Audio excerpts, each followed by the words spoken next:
Bu benim nəvələrim, qəşəng nəvələrim. Mən sizə hədiyyələr gətirmişəm. Ayam, sizi təbrik edirəm. Bütün görək. Gəlin gedək hədiyyələrinizi açmağa. Görək nənən sizə nə gətirib.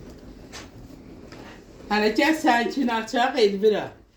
Görək indi sənin öz hədiyyəndir, yoxsa bacının hədiyyəsidir sənə düşüb. Qoy bir dənə açaq, oradan aç. O tərəfdə saxlama yeri. Hə, açırıq. Şeylə deyək. Oy!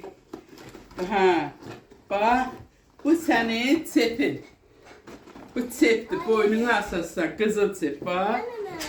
Deyər, onlar qızıla fikir vermir. Bu Elnarəndir, bu Elnarəndir. Bu Elnarəndir. Gəl Elnarə, bu sənindir hədiyyələr. Bu sənin hədiyyəndir. Elnarə, bax, burada nə yazılır? Apar göstər mamaya.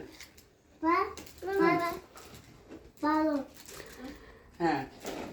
Bu onların kromləri, şarları. Hə. Bu da Elvirandır.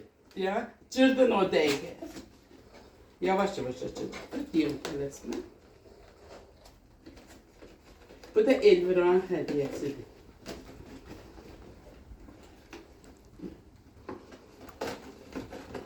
Bu da Elviranın sepidir.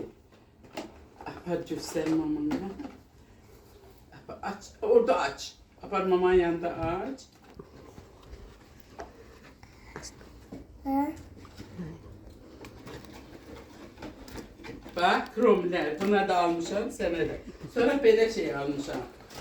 Elnare, bak bura bak. Budur. Bak böyle basırsan, bak şık gelir. Al. Anne, Bu sende. bende de var anne. Gel biri de var, senki de var, gel. Anne de bir tane de var anne. Bak, O ne? He, bu ayrıdır. Ama o biri hani? değil